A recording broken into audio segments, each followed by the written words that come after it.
Bonjour tout le monde. Nous continuons notre étude de l'œuvre La boîte à merveilles. Cette fois, nous allons nous intéresser à la suite du chapitre 1, pages 6, 7, 8 et 9. Je lis le texte. J'avais peut-être 6 ans. Ma mémoire était une cire fraîche et les moindres événements s'y gravaient en images ineffaçables. Il me reste cet album pour égayer ma solitude, pour me prouver à moi-même que je ne suis pas encore mort. À 6 ans, j'étais seul, peut-être malheureux, mais je n'avais aucun point de repère qui me permît d'appeler mon existence solitude ou malheur. Je n'étais ni heureux ni malheureux, j'étais un enfant seul. Cela, je le savais. Point farouche de nature, j'ébauchais de timides amitiés avec les bambins de l'école coranique, mais leur durée fut brève. Nous habitions des univers différents. J'avais un penchant pour le rêve.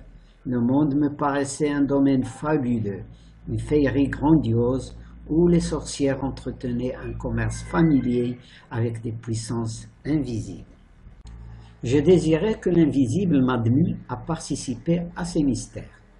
Mes petits camarades de l'école se contentaient du visible, surtout quand ce visible se concrétisait en sucreries d'un bleu céleste ou d'un rose de soleil couchant.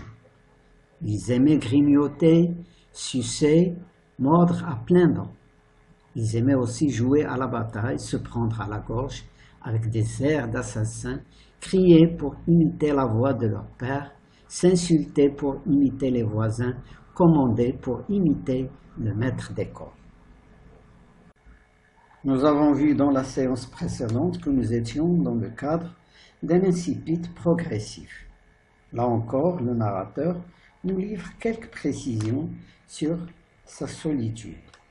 Il parle d'abord de la brièveté de ses amitiés avec les enfants de l'école coranique. Ensuite, il explique qu'il était plutôt rêveur et qu'il n'avait pas le même tempérament que ses camarades.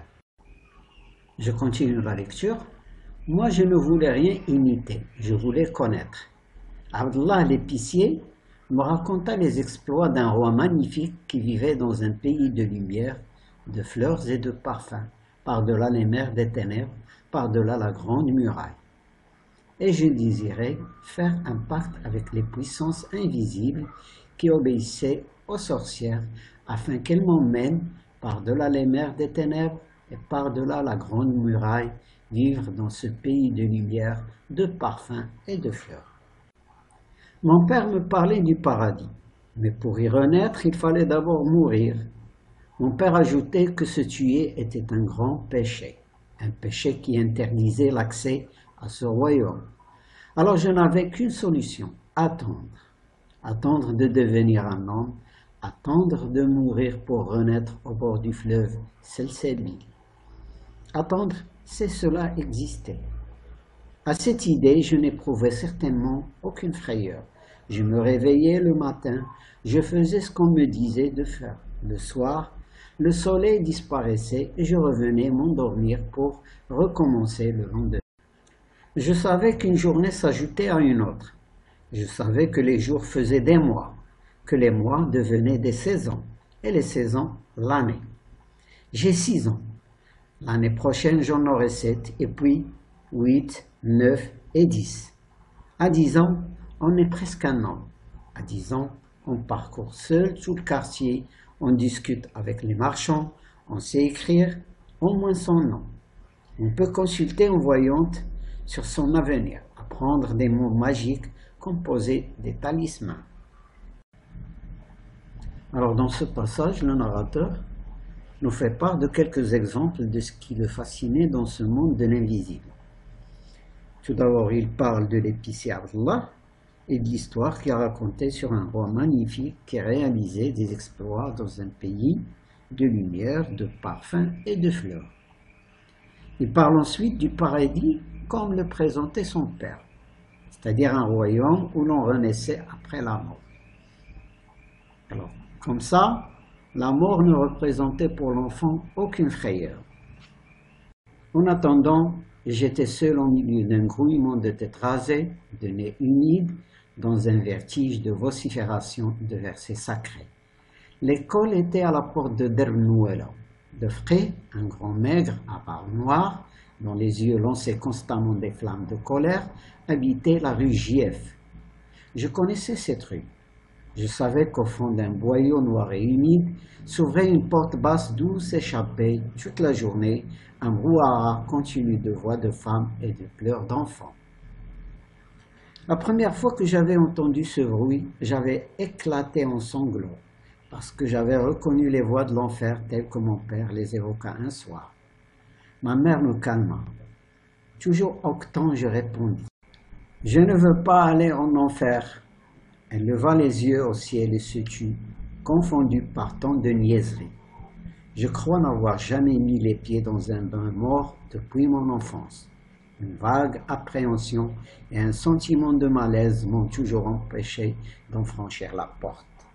Alors dans ce passage, le narrateur nous parle d'abord de l'école, de ses camarades, des têtes rasées et nez humides. Ensuite de la première fois où il est allé au bain mort. Du sentiment qu'il a éprouvé le moment où il devait franchir la porte de ce bain mort. À bien réfléchir, je n'aime pas les bains morts. La promiscuité, l'espèce d'impudeur et de laisser aller que les gens se croient obligés d'affecter en de tels lieux m'en écarte. Même enfant, je sentais surtout ce grouillement de corps humide dans ce demi-jour inquiétant, une odeur de péché. Sentiment très vague, surtout à l'âge où je pouvais encore accompagner ma mère au bain mort, mais qui provoquait en moi un certain trouble. Dès notre arrivée, nous grimpâmes sur une vaste estrade couverte de nappes. Après avoir payé 75 centimes à la caissière, nous commençâmes notre déshabillage dans un tumulte de voix aiguës, un va-et-vient continu de femmes à moitié habillées, déballant de leurs énormes baluchons des cafetans et des mansorias, des chemises et des pantalons, des haïks à glands de soie d'une éblouissante blancheur. Toutes ces femmes parlaient fort, gesticulaient avec passion, poussaient des hurlements inexplicables et injustifiés. Alors dans cet extrait de texte, le narrateur nous explique sa gêne du manque de pudeur au hammam, puis les actions qui ont suivi son entrée au bain mort avec sa mère, de l'ambiance qui régnait à l'entrée du hammam. Alors la séance d'aujourd'hui est terminée. À bientôt. Bon courage.